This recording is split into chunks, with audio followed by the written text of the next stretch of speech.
Olá, meu nome é Gisele e eu sou estatística na Secretaria de Avaliação Institucional da URGS.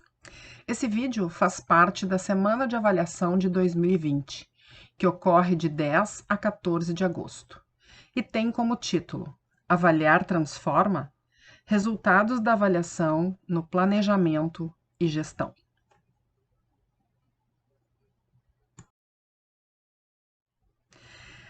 A ideia desse vídeo é fornecer informações sobre o conceito preliminar de cursos, que a gente conhece como CPC.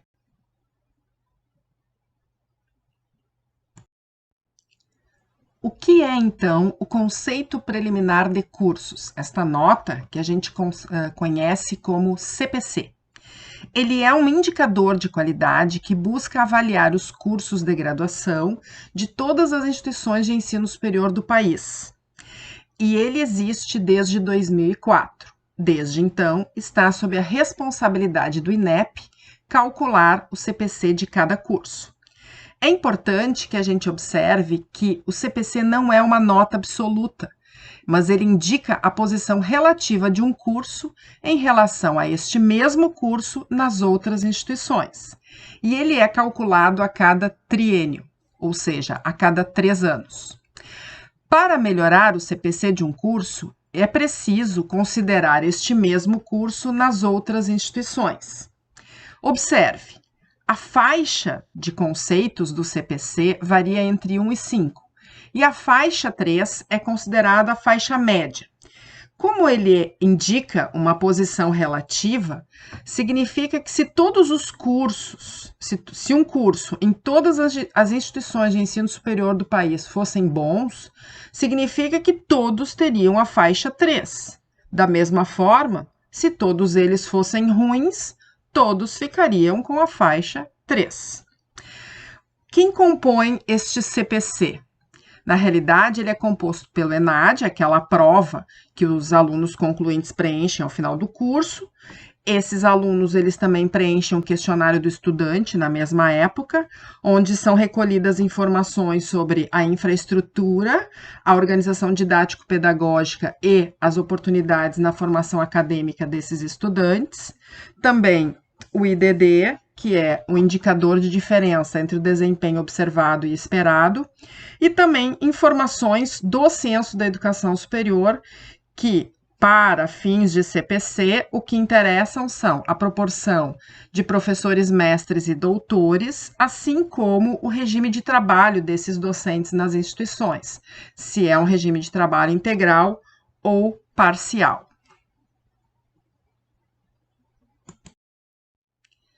Existem algumas condições mínimas para que um curso tenha o seu CPC calculado. Primeiro, é importante que ele possua pelo menos 2 estudantes participantes com resultados válidos no ENAD. E também que as áreas, ou seja, os cursos, tanto bacharelados como licenciaturas, tenham pelo menos 100 cursos no país e pelo menos 2.000 estudantes concluintes. Vejamos, então, a primeira componente que faz parte do CPC, o ENAD. O ENAD, assim como o CPC, também é realizado a cada 3 anos, que a gente chama de ciclos. Cada um desses ciclos, ele ocorre a cada 3 anos. Esses ciclos, eles vão comportar uma série de cursos.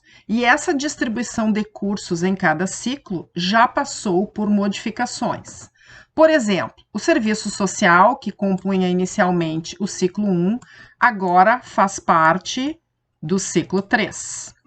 Os cursos de engenharias e arquitetura e urbanismo, que compunham inicialmente o ciclo 2, agora fazem parte do ciclo 1.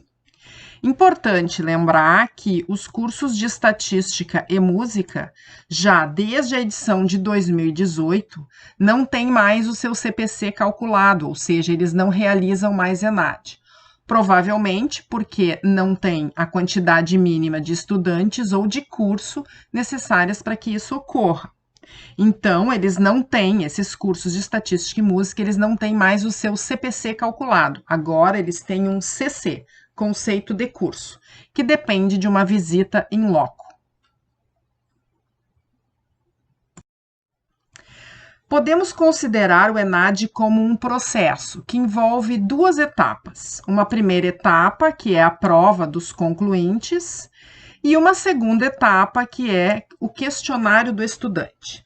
A prova dos concluintes, que é a prova que a gente conhece como prova do ENAD, ela normalmente ocorre ao final do ano e é formada por duas partes. Uma formação geral, que tem um peso de 25%, que trata de atualidades, e uma componente específica, que na realidade vai falar sobre os conteúdos programáticos previstos nas diretrizes curriculares dos cursos, né? Assim como o desenvolvimento das competências e habilidades que são necessárias ao aprofundamento na formação profissional e geral desses estudantes concluintes. Esta componente específica tem um peso de 75% e é composta por 30 questões, sendo 27 de múltipla escolha e 3 questões discursivas. O questionário do estudante, que fica disponível na internet e que os próprios estudantes acessam após terem sido inscritos no ENAD, eles acessam o site do INEP e vão, então, fornecer informações sobre a organização didático-pedagógica do curso, sobre a infraestrutura da instituição, assim como as oportunidades de ampliação na formação acadêmica deste estudante neste curso, nesta instituição.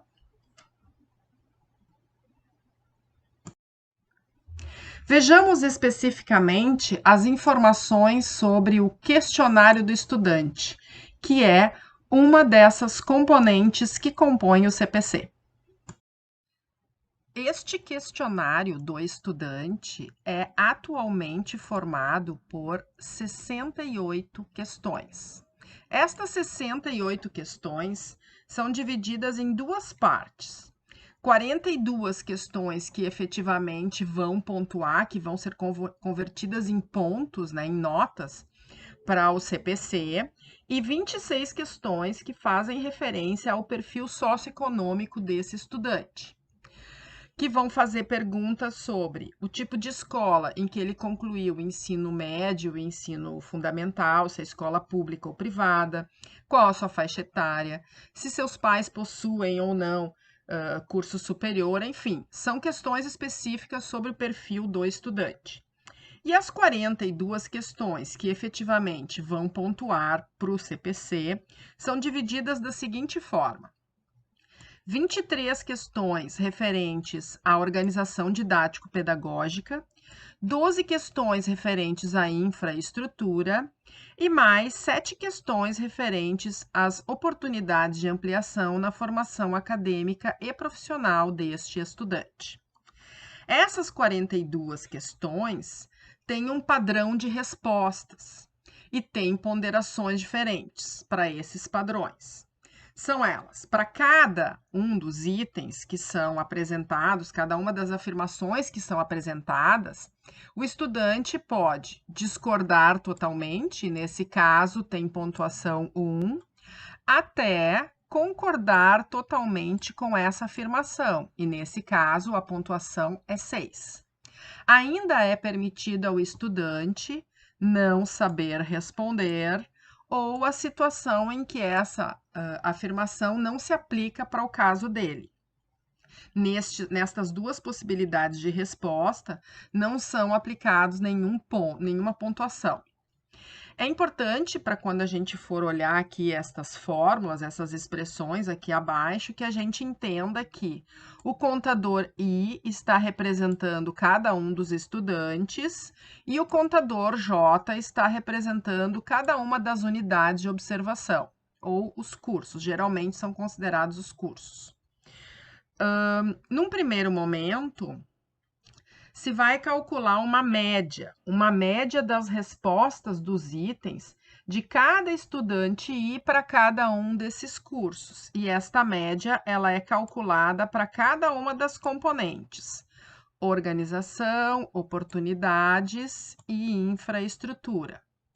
Depois, se vai somar todas essas médias para cada estudante em cada curso e se vai dividir por N. E aqui se considera por N a quantidade total de estudantes de cada curso que responderam a pelo menos um dos itens relativos a essa determinada componente. Então, se gera uma nova média. Essa nova média é o que a gente chama de nota bruta para cada uma dessas componentes que vão, então, computar o nosso CPC. A seguir, nos próximos slides, a gente vai ver, então, os slides são referentes a essas questões que são apresentadas para esses alunos. Se vocês tiverem curiosidade, vocês podem visitar o site que está aqui abaixo. Lá no portal do INEP estão disponíveis todos os questionários do estudante que já foram aplicados até o momento. Com relação à organização didático-pedagógica, o que é importante que seja informado para o MEC? É importante que o MEC tome informações de como é que esse estudante concluinte ele percebeu a organização didático-pedagógica do seu curso nesta instituição. Ou seja, se foram apresentadas para ele metodologias que desafiaram e aprofundaram os conhecimentos, se isso foi possível desenvolver as competências e as habilidades reflexivas e críticas, se foram propiciados para ele experiências de aprendizagem inovadoras, se ele se acha, se ele entende que este curso contribuiu para o seu desenvolvimento e sua consciência ética para que ele possa ser um bom profissional, se ele foi capaz de aprender a trabalhar em equipe, ou seja, uma série de informações a respeito desta organização. Ainda em relação à organização didático-pedagógica, informações importantes para o MEC são verificar junto ao estudante se as relações professor-aluno ao longo deste curso estimularam ele a estudar, a aprender, se foram apresentados os planos de ensino e se esses planos apresentavam referências bibliográficas atualizadas que contribuíam especificamente para o seu estudo e sua aprendizagem, verificar se esse curso foi capaz de exigir dele organização e dedicação, se ele, a partir desse curso, foi capaz de ampliar a sua capacidade de comunicação, tanto oral como verbal, como escrita, ou seja, várias informações a respeito desta relação pedagógica. Continuando com a organização didático-pedagógica, também é importante para o MEC verificar se esse aluno, se ele percebeu que ele tinha atividades acadêmicas que eram capazes de possibilitar a sua reflexão, a convivência em grupo e também o respeito à diversidade, se os professores eles realmente demonstravam domínio dos conteúdos, se esse curso favoreceu a articulação do conhecimento teórico com as atividades práticas, ou seja, se ele é capaz de relacionar esse conteúdo teórico com a prática, contribuindo para a sua formação profissional, ou seja, uma série de atividades que efetivamente façam com que esse estudante, a partir desta organização pedagógica da instituição dentro do curso, se realmente isso faz com que ele amplie seus horizontes como profissional. Agora, sobre a infraestrutura. O que é importante para que o MEC observe junto a esse estudante? Verificar, por exemplo, se os professores estão disponíveis para atender a esses estudantes, se são realizadas avaliações periódicas das disciplinas, da atuação dos professores e da infraestrutura, ou seja, aquelas avaliações que a gente realiza a cada final de semestre, onde os estudantes são convidados a participar dessas avaliações. Isso é importante para o MEC, porque isso faz com que a própria instituição ouça esse estudante e possa melhorar a sua atuação. Também é importante verificar se os professores fazem uso das tecnologias da informação e comunicação como estratégias de ensino, ou seja, se eles estão atualizados, se a própria instituição disponibiliza isso tanto para os professores como para os alunos. E também é importante verificar se tem uma quantidade suficiente de funcionários para apoio administrativo, se o curso disponibiliza monitores e tutores para auxiliar esses estudantes, uma série de informações que o MEC considera como informações relativas à infraestrutura. Ainda em relação à infraestrutura, também é importante verificar informações a respeito de bibliotecas, se a biblioteca dispõe das referências que os estudantes necessitam e também aquelas que foram indicadas pelos professores, se a instituição disponibiliza a biblioteca virtual, se essa instituição tem refeitório, cantinas, banheiros em condições adequadas, se os equipamentos para as aulas práticas foram devidamente adequados e na quantidade adequada para os estudantes, ou seja, uma série de informações a respeito da infraestrutura desta instituição para que este estudante possa realmente se tornar um bom profissional. E o que o MEC entende como oportunidades de ampliação na formação acadêmica e profissional? Então, aqui a gente tem coisas mais amplas, informações mais amplas. Em que sentido? Se esta instituição e este curso ofereceu aos seus estudantes a possibilidade de participarem de programas ou projetos de atividades de extensão ou de iniciação científica, se por acaso esse curso propiciou para esses estudantes participarem de eventos tanto internos como externos, se eles puderam atuar como representantes em órgãos colegiados dentro da instituição ou até fora, se foram oferecidas oportunidades de intercâmbios tanto dentro do país como fora do país, e também se essa instituição promoveu atividades de cultura e lazer e também de convívio e interação social. Todas essas informações são computadas, são calculadas e fazem parte do CPC.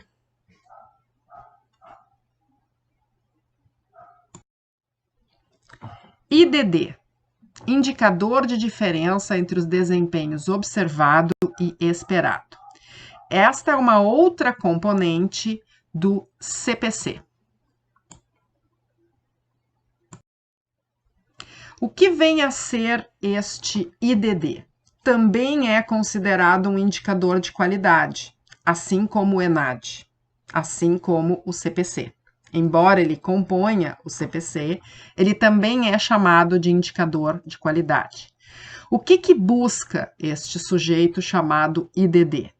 Ele busca medir o valor agregado pelo curso no desenvolvimento desses estudantes. Ou seja, a ideia deste IDD é medir a diferença entre o desempenho médio obtido no ENAD pelos alunos concluintes de um determinado curso e o desempenho médio que seria esperado para esses mesmos alunos.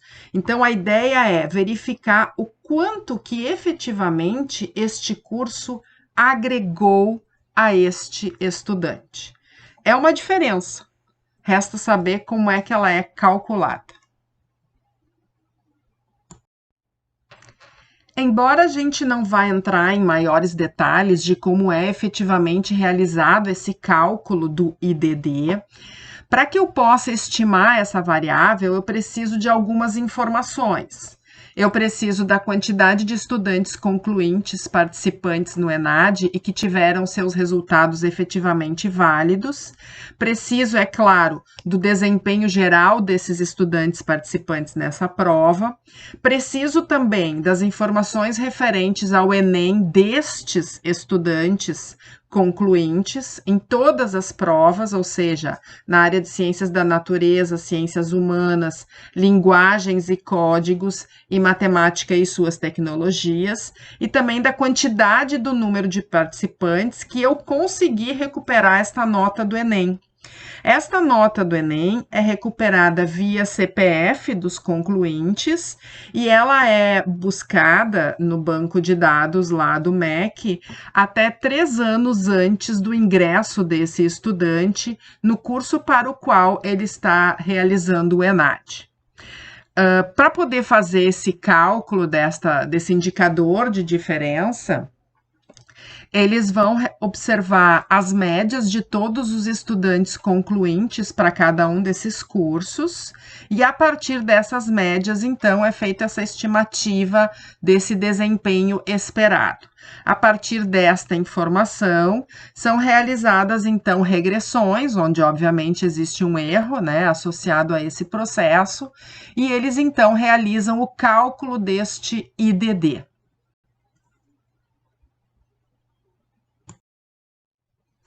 Censo da Educação Superior. Esta é mais uma fonte de informações que vai fornecer subsídios para o nosso CPC. O que é efetivamente esse censo? Ele é um instrumento de pesquisa sobre todas as instituições de ensino superior do país e vai então reunir informações sobre essas instituições, sobre os seus cursos de graduação presencial ou à distância, sobre os cursos sequenciais, sobre as vagas, a quantidade de vagas oferecidas, as inscrições, número de matrículas, quantidade de ingressantes e concluintes, e também informações sobre os docentes, como o número de mestres, doutores, quanto tempo esses professores estão trabalhando na instituição e o regime de trabalho. Isso é realizado nas diferentes formas de organização acadêmica e categorias administrativas. Este censo, ele é realizado anualmente pelo INEP, que também tem a tarefa de verificar a consistência das informações que são coletadas, e esses dados, então, são preenchidos diretamente pelas instituições, e essas informações são, então, importadas para o banco de dados do sistema EMEC. Finalmente, como é calculado o CPC? Antes da gente ser apresentado a essa fórmula do CPC, vamos então fazer uma observação a respeito dos componentes desta fórmula, ou seja, o que efetivamente constitui a nossa nota do CPC. Nesse primeiro momento aqui, são informações coletadas a partir da prova do ENAD, onde então tem a nota dos concluintes na prova do ENAD e tem também, a partir do indicador de diferença de desempenho entre o desempenho observado e esperado, nós temos a nota do IDD. A partir das informações do Censo da Educação Superior, nós temos a nota dos professores que têm, no mínimo, mestrado, nós temos a nota dos professores que têm, no mínimo, doutorado e também a nota referente ao regime de trabalho integral ou parcial desses docentes.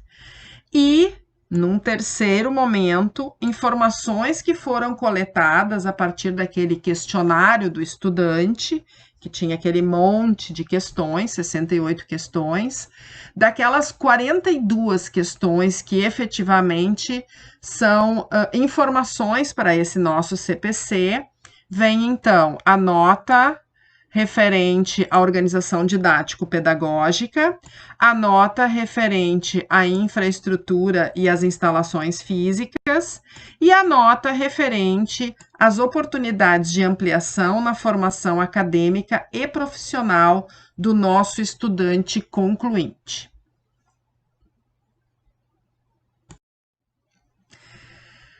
Com essas notas que a gente observa a partir desses questionários, a partir do censo e a partir da prova do ENAD, essas notas, elas têm magnitudes muito distintas.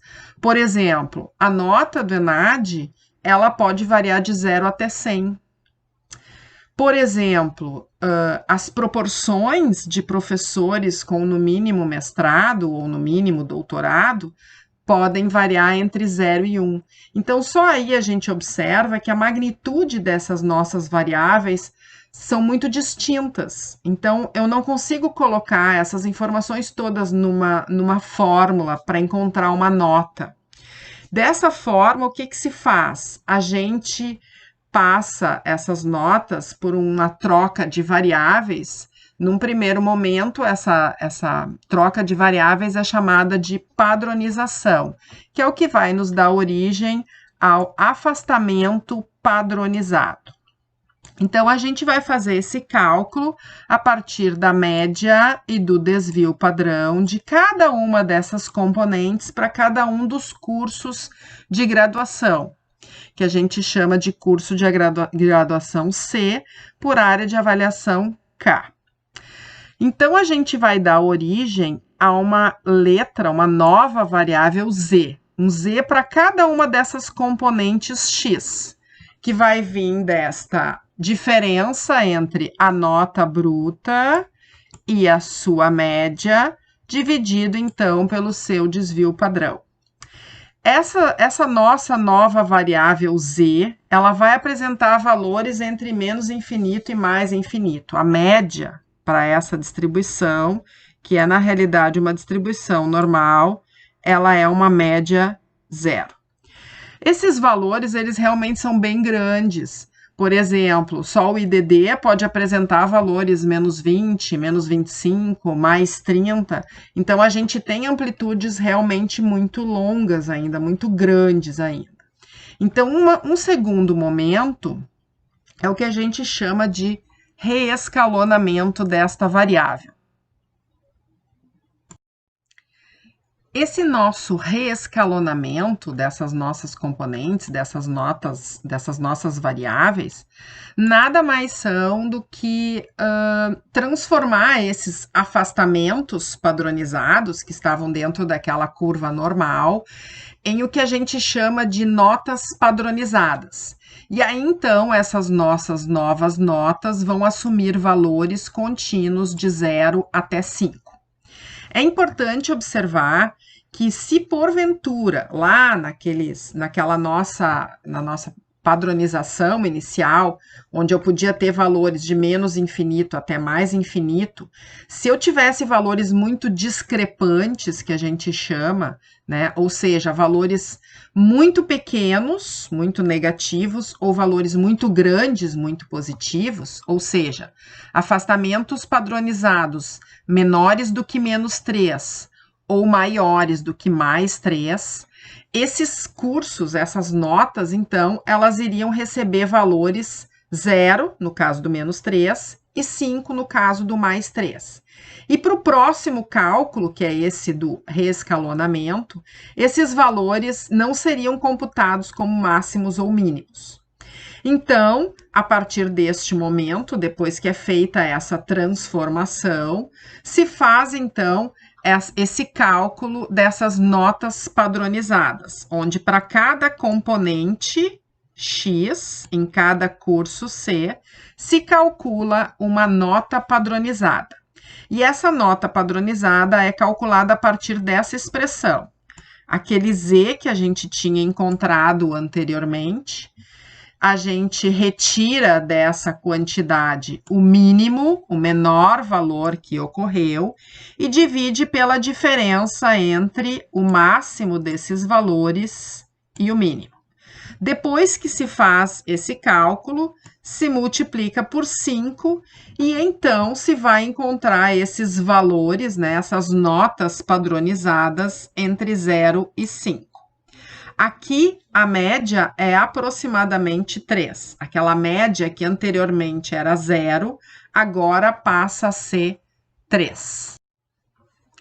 Enfim, Após essas padronizações e esses reescalonamentos das nossas notas, podemos então colocar todas essas informações numa mesma fórmula, porque agora eu tenho valores para cada uma das minhas componentes que variam de 0 até 5.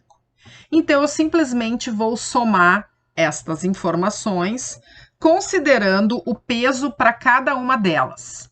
Vamos observar que o ENAD, a prova do ENAD, é responsável por 55% desta nota do CPC, que vem da onde? Vem da nota do ENAD, né, da nota do concluinte no ENAD, que é responsável por 20%, e a nota do IDD, que é responsável por 35% da nota do CPC. Na realidade, o IDD é o que tem a maior contribuição para o nosso CPC. 30% do nosso CPC é de responsabilidade da instituição e vem das notas relativas aos professores que têm no mínimo mestrado, que contribui com 7,5%, a nota dos professores que têm no mínimo doutorado, que contribui com 15%, e a nota do regime de trabalho desses docentes, que contribui com 7,5% do nosso CPC. O restante, ou seja, os últimos 15% para concluir a nota do nosso CPC, vem do questionário do estudante, aquele questionário que os alunos concluintes, eles preenchem na época em que eles estão inscritos no ENAD. Então, tem 7,5% da nota da organização didático-pedagógica, 5% é referente à nota da infraestrutura e 2,5% é referente à nota da ampliação das oportunidades desse estudante. É importante salientar que esse cálculo já passou por muitas modificações, não só nas ponderações, mas também com relação às informações. Por exemplo, a nota na ampliação na formação das oportunidades de formação dos estudantes não existia anteriormente, passou a existir a partir de 2014. Mas, por exemplo, a partir de 2012 é que o IDD começou a levar em consideração as notas do Enem. Isso não ocorria anteriormente. Então, eu posso dizer que desde 2014, que foi a última modificação que teve esse nosso cálculo do CPC, 70% dessa nota do CPC depende exclusivamente dos estudantes, não só do momento em que eles realizam a prova do ENAD, mas também no momento em que eles preenchem o questionário do estudante. Após realizarmos todos esses cálculos, temos finalmente uma nota contínua para o nosso CPC, que varia de 0 até 5. E então, transformamos esses valores contínuos em números discretos, que é o que a gente chama de faixa do CPC, onde a variação agora é de 1 até 5, e 1 representa a faixa com notas mais baixas, ou seja, aqueles cursos que tiveram CPC contínuo entre 0 até aproximadamente 1, e 5 está representando, então, a faixa com valores mais altos para o CPC, ou seja, aqueles cursos que tiveram CPC contínuo entre 4 até 5. É importante também a gente lembrar que a renovação de reconhecimento está diretamente ligada a essa faixa de CPC que o curso obteve. Os cursos que tiveram faixa 3, 4 ou 5 terão a sua renovação de reconhecimento realizada automaticamente através de uma portaria das séries. Porém, aqueles cursos que ficaram na faixa 1 ou 2 deverão receber uma visita de avaliação em loco e então, se tudo der certo, terão então a sua renovação de reconhecimento. Agradecemos a atenção de vocês. Se quiserem entrar em contato conosco, o nosso e-mail é avaliação@sai.urgs.br e os nossos telefones de contato. Muito obrigada.